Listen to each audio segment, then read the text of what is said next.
अस्सलाम वालेकुम, आदाब। कल राज्यसभा के इलेक्शंस हुए और नेशनल कॉन्फ्रेंस ने 3 सीटें जीती, एक सीट बीजेपी के खाते में गई। बीजेपी के पास 28 एमएलएज हैं और जो उनके कैंडिडेट थे जनाब सत शर्मा साहब, उनको मिले 32 वोट्स। बीजेपी को चौथी सीट के लिए 32 वोट्स मिले जबकि उनके एमएलएज 28 थे।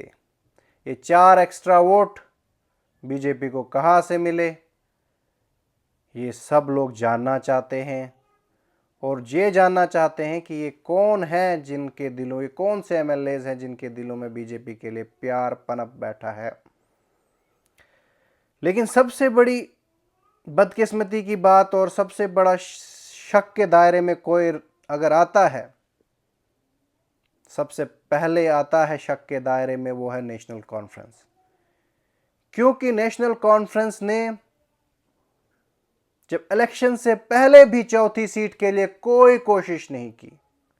इसका जीता जागता सबूत यह है कि नेशनल कॉन्फ्रेंस ने चौथी सीट के लिए अगर वो सीरियस होते तो हमारे एमएलए आम आदमी पार्टी के स्टेट प्रेसिडेंट महराज मलिक साहब के पास भी सपोर्ट लेने जाते, उनसे भी कहते कि हमें आप वोट दीजिएगा। लेकिन अनफॉर्चुनेटली नेशनल कॉन्फ्रेंस का एक भी कोई इंसान, एक भी वर्कर महराज मलिक साहब के पास नहीं गया सपोर्ट मांगने के लिए, वोट मांगने के लिए। तो इससे साफ साफ पता चलता है कि नेशनल कॉन्फ्रेंस चौथी सीट के लिए सीरियस नहीं थी पहले से ही, जैसे कि सब लोग एलिगेशंस लगा रहे हैं कि ये फिक्स मैच था।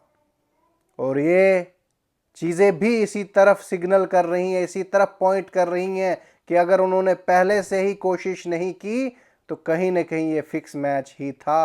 और हो सकता है जो क्रॉस वोट हुए हैं, जो 4 वोट एक्स्ट्रा बीजेपी को पड़े हैं, वो क्या पता नेशनल कॉन्फ्रेंस ने ही दिए हों कि 3 तेरा 1 मेरा। हो सकता है, ये भी एक पॉसिबिलिटी है। उसके बाद एक और बड़ा क्वेश्चन जो नेशनल कॉन्फ्रेंस पे अराइज हुआ, जो सजाद लोन साहब ने और बाकी लोगों ने भी अराइज किया, कि तीसरी सीट जीतने के लिए नेशनल कॉन्फ्रेंस को सिर्फ 29 वोट्स डालने थे और नेशनल कॉन्फ्रेंस ने वहां 32 या 33 वोट्स कास्ट किए। तो तीसरी सीट के लिए इतने ज्यादा वोट्स कास्ट करने की क्या जरूरत थी, जब आपको पता था कि आपको चौथी सीट के लिए लड़ना है। वहां पे आप 3 वोट्स एक्स्ट्रा क्यों जाया किए, 3 वोट्स एक्स्ट्रा क्यों वेस्ट किए, ये मेरी समझ से और जो भी पूरे जम्मू कश्मीर के आवाम से समझ से बाहर है कि आपने 3 वोट्स एक्स्ट्रा वहां क्यों डाले, जबकि आपके पास चांस बन सकता था चौथी सीट के लिए। तो इससे साफ साफ जाहिर होता है कि कहीं न कहीं नेशनल कॉन्फ्रेंस ये नहीं चाहती थी कि वो चौथी सीट जीते। ये कोई अंडरस्टैंडिंग का हिस्सा थी ये सारी चीज़ें कि चौथी सीट बीजेपी को ही दी जाएगी और बाकी 3 सीटें नेशनल कॉन्फ्रेंस को जाएंगी। शायद इसीलिए नेशनल कॉन्फ्रेंस अपना चौथी सीट कांग्रेस को देना चाहती थी ताकि वो बुरी तरीके से हारे। लेकिन कांग्रेस ने एक समझदारी का सबूत दिया और चौथी सीट पे इलेक्शन लड़ने से इनकार कर दिया। तो जो लोग आजकल कुछ एनसी के और कुछ बीजेपी के लोग महराज मलिक साहब पे इल्ज़ाम लगाते हैं कि महराज मलिक साहब ने वोट दिया बीजेपी को, मैं उनसे कहना चाहता हूं नेशनल कॉन्फ्रेंस वालों, तुम्हारी ही नीयत खराब थी। तुम चौथी सीट के लिए लड़ना ही नहीं चाहते थे। अगर तुम लड़ना चाहते थे तो तुम लोगों ने एक चीज मुझे बताओ, एक चीज इस आवाम को बताओ कि तुम लोगों ने महराज मलिक साहब से सपोर्ट क्यों नहीं ली, महराज मलिक साहब के पास क्यों नहीं गए कि हमें इस चौथी सीट के लिए आपका वोट चाहिए। इसके बावजूद